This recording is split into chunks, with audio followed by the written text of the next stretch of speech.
Bonjour à tous, donc je fais cette vidéo pour vous montrer un nouveau système que je suis en train de mettre au point. Donc c'est pour mon ami Fred qui fait aussi des essais de HHO comme moi. Donc voilà la façade, choix étincelle, retard allumage et le temps d'injection. Alors à quoi ça sert? Alors en fait ce principe, ce système va être utilisé sur un moteur classique. Donc là vous voyez il y a le fil en fait sur la bobine THT et donc c'est toujours le même problème de deuxième étincelle et de décalage d'allumage, sauf que là je fais un système qui est plus simple parce qu'il n'y a pas besoin de mettre de capteur sur le boîtier là, sur le boîtier d'admission. Donc il n'y a pas besoin de capteur, je vais juste me baser sur ce fil là en fait. Ici le principe c'est juste de se brancher là dessus et puis après j'ai un autre système d'allumage pour mettre à la place quoi. Bon, ça, donc voilà. Donc en fait la synchronisation va être là dessus. Parce que là le signal qui passe ici, donc c'est une sorte de sinusoïde très rapide qui déclenche sur le front négatif apparemment. Alors qu'au début je pensais que c'était positif, mais bon non, c'est bien sur le négatif. Donc il y a un front positif et ensuite ça part en négatif à moins de 200 volts à peu près je crois, et c'est ça qui fait le trigger classique en fait du moteur thermique. Donc sur ce signal là qui tourne normalement quand on a 3000 tours c'est 50 Hz, donc j'ai ici un générateur de fonction offert par mon ami Opusis en fait qui m'a passé ça. Donc là j'ai réglé à 50 Hz, ce qui me simule en fait là-dessus. Donc j'ai mis un DTI de 20% je crois, un rapport cyclique, parce que l'impulsion normalement est plus courte que ça, mais là c'est juste pour avoir un signal de référence. Donc le trait bleu qu'on voit ici, c'est le signal qui ira au générateur THT en fait. Donc c'est le retard à l'allumage. Alors quand on regarde ici le retard d'allumage, si je fais suffisamment loin, on va voir le trait bleu qui va bouger à droite à gauche, vous voyez. Donc on a les étincelles, donc en haut c'est... Alors bon, je vais expliquer ça un peu mieux. Là ça correspond à chaque tour en fait. Chaque tour moteur, et il faut savoir que le moteur fait 2 tours par cycle, donc le moteur 4 temps. Donc la première moitié on a l'admission, là on a la compression, explosion et l'échappement. Donc on a en fait 2 passages au point mort haut, donc on a 2 étincelles, donc une un peu avant l'admission qui est en fait à l'échappement ici, et l'autre à la fin de la compression, parce que bon, en fait la zone rouge que j'ai marquée c'est la zone de réglage en fait, mais dans la réalité ici ce trait est pas ici quoi, il est plus proche du point mort haut. J'ai un peu exagéré en fait pour vous montrer comment ça fonctionne exactement. Donc la réelle étincelle en fait c'est quand le piston est pratiquement en haut, mais vu que l'essence brûle moins bien, l'étincelle est avant. Donc par fabrication des moteurs en fait les gars, donc les fabricants ils font déclencher l'étincelle avant le point mort haut. Donc c'est ça qui pose problème avec le HHO. Bon, j'ai déjà expliqué mais je réexplique. Si l'étincelle est en fait le HHO s'enflamme bien plus vite et explose bien plus vite que l'essence, donc du coup ça pose problème, ça freine le piston dans sa lacée.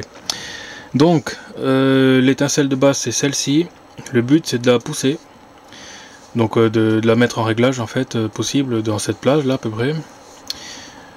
Voilà, donc on a une étincelle ici, puis on en a une autre ici, donc par défaut on a fin de compression c'est bon, fin d'échappement c'est bon aussi, l'étincelle ne dérange pas. Mais si on décale en fait, qu'on passe le point mort haut, l'étincelle se retrouve ici au début d'admission. Donc au début d'explosion c'est bon, mais au début d'admission c'est pas bon, sinon ça explose le HHO qui arrive. Donc là ça pose problème. Donc le but c'est de supprimer en fait la deuxième étincelle, d'en avoir qu'une, avoir seulement celle-ci. Et plus celle-là en fait. Donc celle d'échappement elle est au début donc fin d'échappement et elle vient ici au début d'admission, et celle de fin de compression et début explosion elle est bonne, donc celle-là on la garde.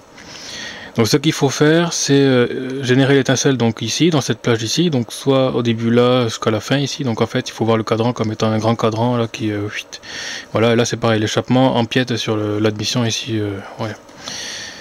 Donc le but, donc on a l'étincelle ici, et j'ai mis aussi un système pour injecter le HHO, donc avec des injecteurs, voilà, les connecteurs toujours du EV1, des injecteurs classiques pour voiture, hein, que j'ai déjà montré dans d'autres vidéos ça.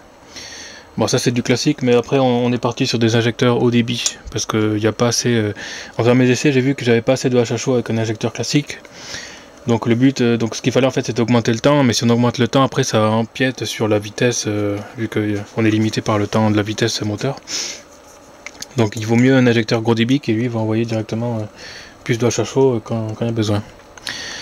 Donc ce qu'on fait avec mon module, c'est que déjà on prend qu'une seule étincelle sur deux, donc celle-là est supprimée, celle-là est supprimée, voilà. Et ensuite, lors de l'autre étincelle qu'il doit y avoir normalement, on injecte le HHO. Donc en fait on a injection, donc injection, étincelle, injection, étincelle, injection, étincelle.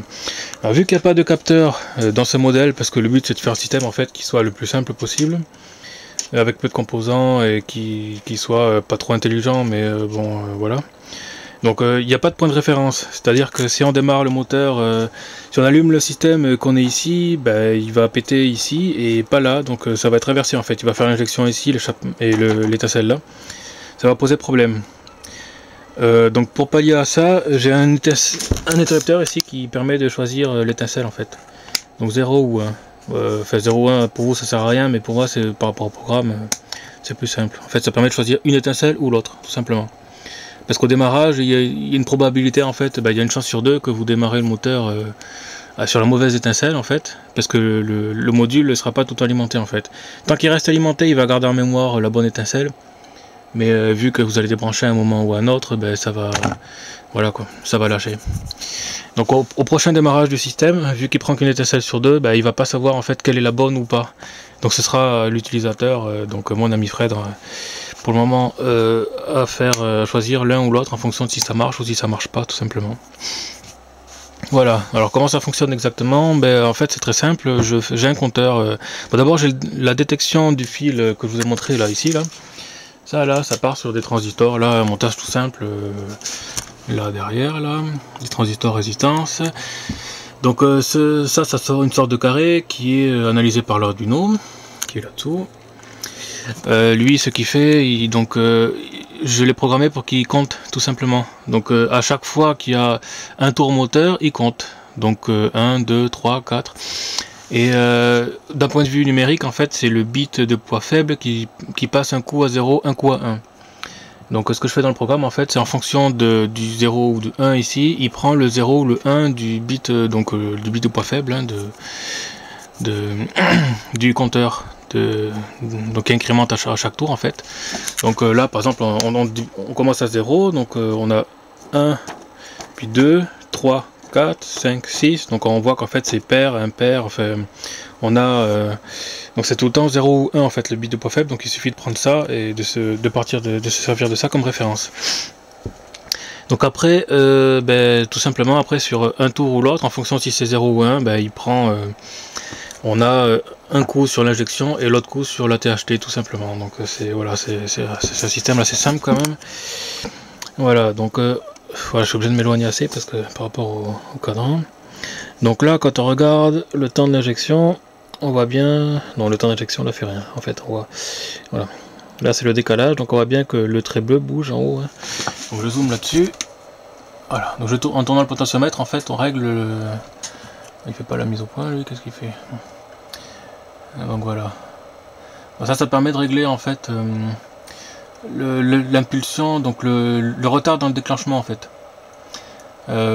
Là-dessus, derrière, je vais avoir un système THT ici. Bon, celui-là, par exemple, c'est un système auto-oscillant. Donc, il y a une bobine THT de télé, puis un transistor de N3055, je crois, le truc le plus classique. Il y a 3 résistances, et voilà, c'est un système auto-oscillant. Donc, on lui envoie du courant et il fait de la THT. Bon, ça, faut voir si sur l'essence ça fonctionne bien. Et sur la HHO aussi, bien sûr. Donc, il y a bien une étincelle, mais après, il faut tester sur le terrain. Donc, voilà, donc là, on a le retard d'allumage qui fait décaler justement l'étincelle. Donc quand on a 0, l'étincelle se produit au moment où elle doit être, hein. Et puis plus on pousse, voilà. Il faut éviter d'aller trop loin parce qu'après si on va trop loin, du coup ça va empiéter sur voilà, ça va trop loin quoi, c'est pas bon. Alors après c'est en fonction de la manip, hein, c'est chacun qui règle le truc comme il veut. Alors pour le moment c'est sur des temps fixes en fait, entre 0 et 10 millisecondes je crois j'ai de décalage. Donc ça c'est très bien pour 3000 tours minute, donc à 50 Hz, mais dans la réalité c'est pas bon parce que le moteur au début quand il tourne au ralenti, il tourne plus lentement, donc voilà. Donc plus tard je ferai un système pour un décalage proportionnel par rapport à la vitesse et pas en fixe, en temps fixe, quoi. Donc voilà pour ça. Ensuite, si je change la prise là, hop, bon, c'est un peu le foutoir là. Je me branche en fait en entrée des drivers. Là, j'aurai les drivers, donc j'ai un transistor canal P, enfin un MOSFET exactement, canal P, un autre canal N en fonction de pour piloter. Donc un pour l'injecteur et l'autre pour la THT qui est là. Voilà, donc en prenant ici, on a un signal qui est différent là. C'est le temps d'injection celui-là.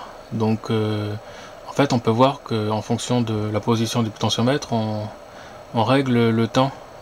Voilà. On règle le temps d'injection. Donc plus ou moins de temps en fonction de la position. Donc je vous montre en même temps là si je peux. Hop. Donc en tournant celui-là, voilà, on a plus ou moins de temps. Donc voilà, donc ça permet d'envoyer plus ou moins de HHO en fonction de, voilà, bon, c'est un accessoire, c'est pas obligé de s'en servir, on peut laisser la prise libre, c'est pas grave, quoi. Si vraiment on va être minutieux dans le système pour voir. Voilà. Alors maintenant, je vais essayer de vous montrer le problème de cet oscillo. En fait, voilà, j'avais pas les moyens d'acheter un 4 voies, donc j'ai pris qu'un 2 voies. Il fonctionne bien et à condition d'utiliser les sondes. Donc voilà, donc je peux pas vous montrer en fait le signal de référence plus je peux pas vous montrer tout ce que je voudrais, donc je suis obligé de débrancher, rebrancher, ça fait un peu manouche, mais voilà. Donc là on peut voir les deux signaux qui sont envoyés aux deux MOSFET. Donc là on a l'injection par exemple, et au dessus on a le décalage. Ouais, en fait ça fonctionne, c'est pas dans le bon sens. Ouais. Je vais débrancher les sondes et les rebrancher dans l'autre sens, comme ça vous verrez mieux. Parce qu'il se synchronise sur la voie 1. Voilà. Donc l'injection, elle, son temps est fixe en fait. Enfin, sa fréquence, on va dire, elle est fixe, mais par contre, le temps, il bouge. On voit pas trop bien. Je sais pas pourquoi il fait pas la mise au point. Voilà. Donc la fréquence est fixe, mais par contre, on règle le temps d'injection, tout simplement. Et ensuite, on peut régler le décalage de l'allumage. Voilà. Donc vous voyez que la fréquence reste toujours fixe en haut. Par contre on joue sur voilà, sur le décalage de l'allumage. Bon, après j'ai acheté des potentiomètres qui sont pourris en fait. Donc du coup j'en ai changé un, mais il faut que je change l'autre parce que ça merdouille, quoi. Pour le temps d'injection par exemple il est HS, quoi, ce potentiomètre pourri. Donc voilà. Bien sûr, si on change l'étincelle, ouais, là c'est en fait c'est invisible parce qu'on le voit pas, mais parce qu'il s'est synchronisé sur la voie 1, donc du coup on voit pas le décalage de l'étincelle. Je vous montre ça différemment. Donc la voie 1 elle est là. C'est pour vous montrer qu'on commute bien. On commute bien. Voilà, donc là on a de nouveau notre signal 50 Hz de base. Si on commute l'étincelle, voilà, on voit bien qu'en fait il change d'étincelle. Voilà, donc c'est inversé, vous voyez, ça se décale. Donc là, en considérant qu'on était en admission par exemple, ben là, donc là par rapport au dessin, on a soit compression soit échappement. Donc compression, échappement, compression, échappement. Donc compression, pof, l'étincelle c'est bon, donc on peut décaler là, voilà. Si par contre en fait on s'aperçoit qu'ici c'est l'échappement et la compression est ici, donc du coup il faut changer d'étincelle, donc on change, hop, voilà. Donc on passe maintenant à la compression, puis ensuite échappement, compression, échappement, voilà. L'autre réagit bien sûr pareil, hein. L'autre réagit pareil, voilà. Le temps d'injection pareil, il se fait, il synchronise de toute façon, voilà. Donc ça c'est pareil. Les deux sont inversés en fait, les deux signaux. Donc il y a un signal qui est fait par l'injecteur, l'autre THT, injecteur, THT, injecteur, THT, ou alors on inverse, hein, donc THT, injecteur, THT, injecteur, voilà. Voilà pour ce qui est du système, du nouveau système que je suis en train de faire.